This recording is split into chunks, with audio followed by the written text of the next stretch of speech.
अभी 2 दिन पहले की एक घटना ने मुझे आज से लगभग 19 साल पुरानी एक घटना को याद दिला दिया। कहते हैं ना, कभी कभी जिंदगी में ऐसे वाक़या हो जाते हैं जिनका जवाब आपको सालों बीत जाने के बाद भी आपके पास नहीं होती है। साइंस ने आज भले ही बहुत तरक्की कर ली है, पर हर चीज़ का जवाब साइंस के पास भी नहीं है। हुआ यूं कि परसों मैं मार्केटिंग करके जैसे ही अपनी गाड़ी का दरवाज़ा खोलने ही वाली थी कि एक औरत आई उधर से, अच्छी सी साड़ी पहने हुए, बैग लटकाए हुए। उसने मुझसे कहा कि दीदी मेरा पर्स चोरी हो गया है, मुझे घर जाना है, ऑटो के लिए भाड़ा नहीं है, आप प्लीज़ मुझे 50 रुपया दे दीजिए ना।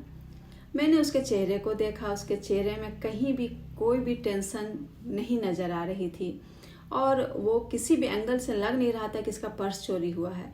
तो मैं पहले सोची कि नहीं देती हूँ, फिर लगा कि अगर ये 1% भी सच कह रही हो और सच में से ज़रूरत हो तो मैंने उसे 50 रुपये निकाल के दे दिया।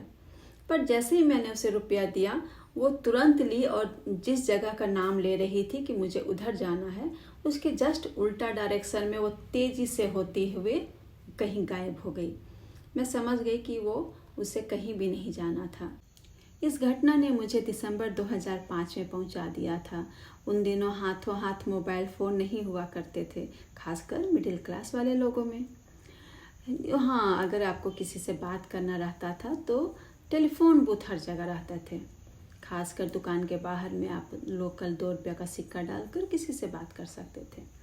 मैं जहाँ रहती थी वो शहर से बाहर का एरिया था। शाम होते होते उधर ऑटो रिक्शा सब कम चलते थे और सुनसान हो जाता था।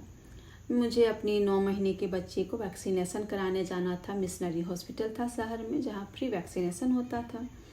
दोपहर में जब लंच करने हस्बैंड आए तो मैंने कहा हम लोग को वहाँ ड्रॉप कर दीजिए, 1 घंटे की बात है, हम लोग फिर ऑटो पकड़ कर वापस आ जाएंगे। लेकिन उस दिन जब मैं हॉस्पिटल पहुंची तो उस दिन बहुत ही ज़्यादा भीड़ थी। डॉक्टर भी लेट से आए तो मेरा काम होते होते लेट हो गया, शाम होने वाली थी। मैं जैसे ही बाहर निकली तो मैंने सोचा जल्दी से ऑटो पकड़ती हूँ, तब तक एक भीख मांगने वाला आ गया। मैंने सोचा इसे भी जल्दी से कुछ देकर छुट्टी करती हूँ। तो जैसे ही मैंने बैग में हाथ डाला, मैंने देखा मैं पर्स घर में छोड़ आई थी। पर्स था ही नहीं। अब मैं क्या करूँ? मैं ऑटो कैसे पकड़ूँगी? मैं किसी को, हस्बैंड को इन्फॉर्म कैसे करूँगी?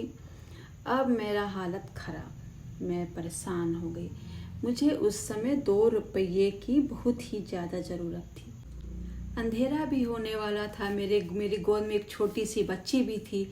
अब मैं क्या करूँ? मैं ये 2 रुपये किससे मांगूँ? अगर मैं किसी से मांगती तो कोई मुझे भीख मांगने वाला समझ ले, या फिर गोद में बच्चा लेकर भीख मांगती है ना लेडीज़ लोग, तो वो लोग को हम लोग कितनी ख़राब नज़र से देखते हैं। हम लोग मतलब बहुत बेइज्जती वाली बात है। अब कोई कुछ समझेगा नहीं मेरी बात तो।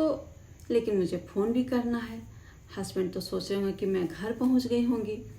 अब मैं क्या करूं? मैंने इधर देखा, मैं सोच इससे मांगू उससे मांगू, मेरा दिमाग एकदम सुन्न हो गया था। उसी समय मुझे ना टन से कुछ आवाज़ आया।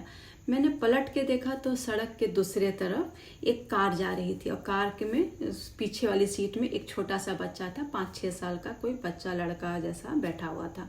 वो मेरी तरफ ही देख रहा था खिड़की से बाहर, और उसके हाथ खिड़की पर थे। मुझे लगा कि उसने कुछ सिक्का गिराया है, तो मैंने सोचा चलो चल के देखती हूँ, हो सकता है 2 रुपये का सिक्का हो। फिर मैंने सोचा कि कहीं 1 रुपये का सिक्का होगा। उन दिनों 50 पैसा भी चलता था। फिर मैंने सोचा जाकर देखती हूँ, मुझे 2 रुपये की बहुत ज़्यादा ज़रूरत थी, मुझे हस्बैंड को फ़ोन करना था।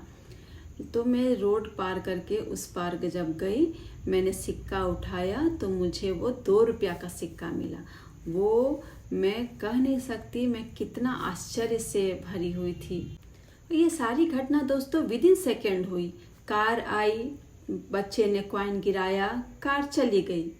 और सबसे मज़ेदार बात कि ये कैसे हुआ? वो बच्चा कौन था? उस बच्चे ने खेल खेल में ही अगर गिराया तो ठीक मेरे सामने ही कैसे गिराया? मुझे कुछ समझ में नहीं आ रहा था। खैर मैंने तुरंत हस्बैंड को फ़ोन लगाया। हस्बैंड 15 से 20 मिनट के अंदर आ गए और अंधेरा होने से पहले हम लोग घर पहुंच चुके थे।